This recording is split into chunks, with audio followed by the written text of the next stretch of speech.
मेरे पास वक्त कम है और मैं एक खबर लाया हूँ आपके लिए। खैर है अर्तुग भाई, तुजतेकन फौत हो गया है। कैसे हुआ ये? कोजाबश ने बताया है कि आप लोगों ने उसे मारा है।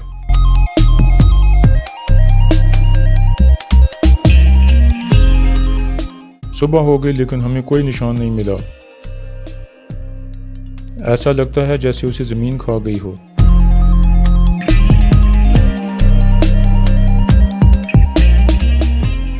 अस्सलाम वालेकुम नाजरीन, पिछली किस्त के एंड पर आपने देखा कि दोनों कबीलों का एक जिरगा चल रहा होता है और कुरकुत सरदार कहता है कि अर्तुल गद्दार नहीं है। इतने में कोजाबश कबीले में पहुंच जाता है। एक सिपाही अंदर दाखिल होकर बताता है कि कोजाबश जख्मी हालत में आया है और अंदर आना चाहता है। कोजाबश अंदर आकर बताता है कि अर्तुल और उसके साथियों ने हम पर हमला किया था और मेरा ये हाल उन्होंने किया है। फिर कुरकुत सरदार तुजतेकन के बारे में उससे पूछता है। कोजाबश कहता है कि जब मैंने आखिरी दफ़ा उसे देखा तो वो शदीद जख्मी था, फिर मैं बेहोश हो गया। होश आने के बाद देखा कि काफ़ी सारी लाशें वहाँ पर पड़ी थीं, लेकिन तुजतेकन कहीं नज़र नहीं आया। ये सुनकर कुरकुत सरदार सदमे से गिर पड़ता है और हाइमा खातून को कहता है कि लानत हो उस दिन पर जब तुम मेरे कबीले में आई थी और फ़ौरन यहाँ से निकल जाओ।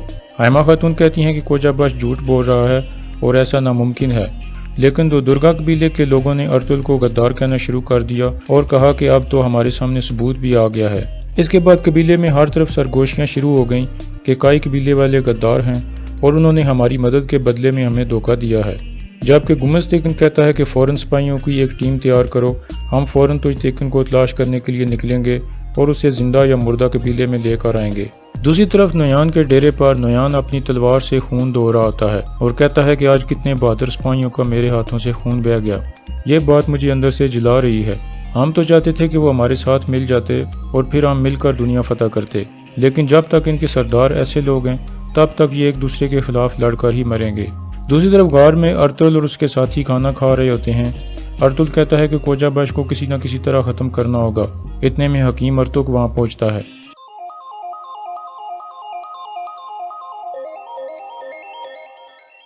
मेरे पास वक्त कम है और मैं एक खबर लाया हूँ आपके लिए। खैर है अर्तुग भाई, तुजतेकन फौत हो गया है। कैसे हुआ ये? कोजाबश ने बताया है कि आप लोगों ने उसे मारा है। हकीम अर्तुग की बात सुनकर सब परेशान हो जाते हैं। इसके बाद हकीम अर्तुग कहता है कि मुझे पता है कि आप लोगों ने ऐसा कुछ नहीं किया और मुझे आप पर यकीन है, लेकिन कबीले में कोई आप पर यकीन नहीं करेगा, इसलिए फ़ौरन आपको कोई एक्शन लेना होगा, वरना कबीले में बहुत खून बह जाएगा। अर्तुल पूछता है कि क्या तुजतेकन की लाश मिल गई है? हकीम अर्तुग कहता है कि नहीं मिली। अर्तुल कहता है कि मंगोल उसे मारकर इल्ज़ाम मेरे ऊपर लगाना चाहते हैं। इसके बाद हकीम अर्तुग वहाँ से चला जाता है। इसके बाद अर्तुल कहता है हो सकता है तुजतेकन जिंदा हो, इसलिए वो अपने साथियों को कहता है कि तैयार हो जाओ, हम उसे ढूंढने के लिए जा रहे हैं। दूसरी तरफ कुरकुत सरदार एक दफ़ा फिर एक डरावना ख्वाब देखता है जिसमें उसकी पहली बीवी चरखा काट रही होती है।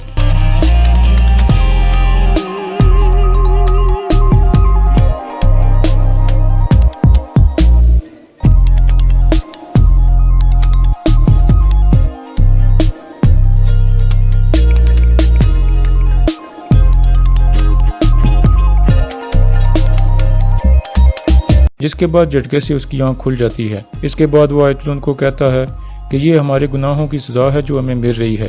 पहले मेरी बीवी, फिर मेरा बेटा तुजतेकन और अब मेरी बारी है।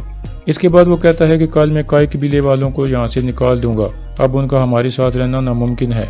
दूसरी तरफ हाइमा खातून भी कहती हैं कि अब हम यहाँ नहीं रह सकते और जल्द से जल्द हमें ये जगह छोड़कर जाना होगा, वरना दोनों कबीलों के लोग एक दूसरे को मारना शुरू कर देंगे। इसके बाद वो कहती हैं कि मैं कुरकुत भाई की खैरियत मालूम करने के लिए जा रही हूँ। दूसरी तरफ हकीम अर्तुग कुरकुत सरदार के खेमे में पहुँचता है और उसका चेकअप करता है। गुमस्तेकन बाहर आकर आयतुल को कहता है कि कुरकुत को सोने वाली दवाइयाँ देती रहो, क्योंकि जागने के बाद वो कुछ गलत कर देगा जिससे कबीले में खाना जंगी शुरू हो जाएगी, और जब ये बात सुल्तान अलाउद्दीन को पता चलेगी तो वो मुझ पर बहुत खफा होंगे और कहेंगे कि तुम्हारे होते हुए वहाँ इस तरह का काम हो गया। इतने में हाइमा खातून वहाँ पहुँचती हैं।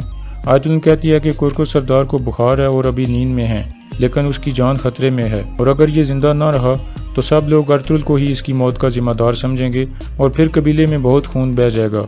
दूसरी तरफ कोजाबश अपने खेमे में सो रहा होता है कि इतने में गुंदोगदो वहाँ दाखिल होता है। गंदोगदो उसकी गर्दन पर खंजर रखकर पूछता है कि ये सब कैसे हुआ। कोजा बश फिर झूठ बोलता है और बताता है कि ये सब कुछ अर्तुगरुल और उसके साथियों ने किया है। फिर गंदोगदो कहता है कि मैं अपने सिपाहियों को साथ लेकर तुर्तेकिन को ढूंढने जाऊंगा, हो सकता है वो जिंदा हो, और तुम उस जगह का नाम बताओ जहाँ ये वाकया पेश आया है। कोजा बश जगह का नाम बता देता है और गंदोगदो वहाँ से चला जाता है। दूसरी तरफ गार में अर्तुगरुल हलीमा को कहता है, कल तुम और दिली दामीर कोनिया रवाना हो जाओ, और अगर मैं जिंदा ना रहा तो तुम मेरे बेटे को एक सिपाही बनाना। इसके बाद अर्तुगरुल दिली दामीर को कहता है कि कोनिया जाते हुए मेरी बीवी की हिफाजत करना।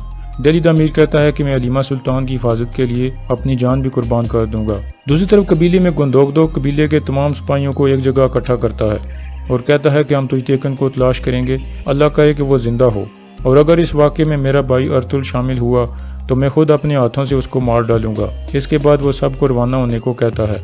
दूसरी तरफ अर्तुगरुल और उसके साथी सारी रात तुर्तेकिन को तलाश करते रहे, लेकिन उनका कोई निशान नहीं मिला। सुबह हो गई लेकिन हमें कोई निशान नहीं मिला। ऐसा लगता है जैसे उसे जमीन खा गई हो।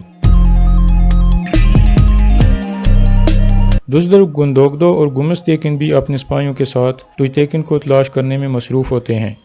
इसके बाद गंदोगदो एक जगह अपना घोड़ा बांधता है और पैदल चलने लगता है। दूसरी तरफ अर्तुगरुल भी अपना घोड़ा एक जगह बांधता है और पैदल चल पड़ता है। इस तरह दोनों को अकेले में आमना सामना हो जाता है। गंदोगदो कहता है, तुमने तुर्तेकिन को क्यों मारा? अर्तुगरुल कहता है, मैंने नहीं मारा, और फिर उसे सारा वाकया सुनाता है। गंदोगदो कहता है, मुझे तो यकीन आ गया, लेकिन कबीले वाले कैसे मानेंगे? फिर गंदोगदो से कहता है कि तुम हथियार डाल दो और मेरे साथ कबीले चलो, लेकिन अर्तुगरुल कहता है कि अभी नहीं। इतने में गुमस्तेकिन पीछे से गंदोगदो को आवाज़ें देने लगता है और उन दोनों की तरफ आ रहा होता है।